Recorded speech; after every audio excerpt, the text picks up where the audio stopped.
What is up, everybody, and welcome back to the channel. And today we are finally going to be discussing Dark Web issue number 1. I'm fresh off reading this, like I just finished it, and I went ahead and prepared to make this video. This is, if you don't know, it hasn't been long since I started reading single issue comics. My first ever event that I've been reading ongoing was the Dark Crisis event. So this is my first ongoing Marvel event, and we're gonna find out what I think of it. There are definitely things that I feel like I enjoy. I think I enjoyed, but then there's one specific thing that I absolutely cannot stand and hate that it happened. So we're going to talk about all that, but first we're going to talk about the book itself. So for starters, this cover is phenomenal. I absolutely love this cover.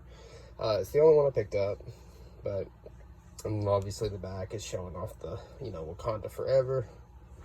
And yeah, this is written by Zeb Wells. Specifically want to talk about him, because he is the current ongoing writer for Amazing Spider-Man. The artist, I believe, is Adam Kubert. I'm assuming Frank Martin's like the penciler or the pens or whatever. I don't know what he does, but I'm assuming that one of them's the artist. So we start off with Ben Reilly and Janine. Also, before we actually start about that, this could be interesting. I love what Marvel's been doing with the villains lately. The Carnage book is fantastic. Anyways, let's get back to the book. So we start off with Janine and Ben enjoying Christmas. They're walking down. He makes a joke about how he wears a red suit, so he could totally be Santa. And then they see Peter and MJ, and then Peter's like, "Hey, Ben, you got something that belongs to me." And he starts taking like his hair, his lips. Mary Jane's like, "You know what happens to women that stand up for themselves?" And then he locks her up, and then, obviously this isn't a real sequence. And we see that, as of right now, he's Chasm. Is it Chasm? I want to say it's Chasm. Y'all can correct me if I'm wrong, but anyway, so we see Chasm here, which is Ben Reilly, obviously, with Madeline, who I think she's Queen Goblin, because it says something similar to that in the book, like in this book. I don't know, but we see him like reliving these dreams in his head, and he doesn't like it. So they're getting ready to for their war, and we see that they're ready. We get this really cool splash page right here. It's really neat, and then we start at Dark Web Desk. So yeah, we see that they're at the party, and MJ's actually there. They're actually going to have a drink, since they're celebrating Harry's birthday. She decides to cause a ceasefire, which we still don't know what happened between them two. Like, we don't know what's going on in ASM still, to this day. None of that's been explained. And then he goes to get the drink, but it's already been paid for. He looks out and he sees Norman, so he goes up to talk to Norman. And Norman, he misses Harry, or at least the clone that died in his arms. He wants to remember that memory, it seems. And then he walks off and goes home. Cuts back to Limbo, because that's where they're at. And as you can tell, dude, oh boy, they go to find Eddie. And so, as you know, in the previous Venom issue, he actually finds her, and she says that she can help get his son back. If you're reading the ongoing Venom series, you know. If you're not, then I don't even know, man. Venom is weird right now.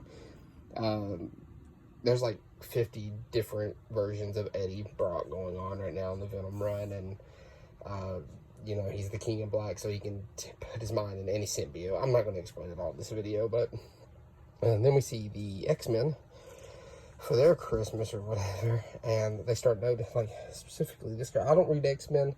I don't, so I don't know all the characters. But she notices something's up with the toy here. Come to find out, we got Madeline here. She's playing some freaking brutal metal right now. She's just going ham on that piano. Look at her. It's like Cannibal Corpse lyrics are going on right now. I just want to specify though, I will say Hallows Eve's design, absolutely phenomenal. I love the design. I think it's great. It's really cool design. And Chasm's suit's obviously super cool. She's like, "Do you love my song? Should I keep playing?" And they're like, yes, keep playing your song. It's fantastic. And all freaking hell breaks loose. We got things turning into like toys. Everybody's noticing. Peter's like spider sense is going crazy. Obviously the X-Men knows. These people are about to get eaten by their carriage. This person's like, don't look at my skirt, you freaks. We see Peter trying to climb up to the top of the building, just trying to get a scope of the land. And we get the splash page right here. And Lord, he's probably so confused right now. But then we cut back to the X-Men, and you know, she thinks it's Madeline. You know, well, they kind of know, but and this is like, I think this is the page that says they shouldn't have given a queen. Yeah, here it is. Maybe giving a woman called Queen Goblin the keys to Limbo wasn't the best idea. So I'm assuming Madeline's Queen Goblin now. I don't know what happened to Queen Goblin after ASM. So yeah. So then we see that Hallows Eve is going to be teaming up with Venom here, and this is after, you know, and let me go back some pages because this is going to need some explanations here. So earlier in this book, about right here, she tells Chasm to shut the door, and she's going to, you know, your mind carries a great weight, Eddie. Let's lighten the load. So obviously she does something to Venom here, or to Eddie.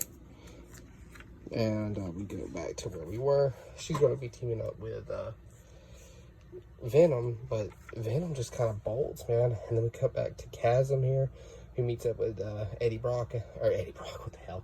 Norman Osborn, and it's like, you know, I definitely remember you. And he just starts, I hate the suit, dude. I hate the Gold Goblin suit so much. But Ben just starts beating the absolute tar out of Norman. Just really welling on him, pretty much torturing him. And then Venom, or Eddie, because it's really weird right now, because the Venom symbiote itself is with Dylan. So this is pretty much more or less just Eddie and the current symbiote. And he's just like, she's like reverted him back to when he was first like introduced back in ASM 300 from like 80s. And I think it was like 88, 89 when Venom, I don't remember. But yeah, reverted him all the way back where we get this, oh my god, we're going to eat Spider-Man's brain. So he's practically been reverted all the way back to when he was first introduced. So, do I like the book? Some elements, yes.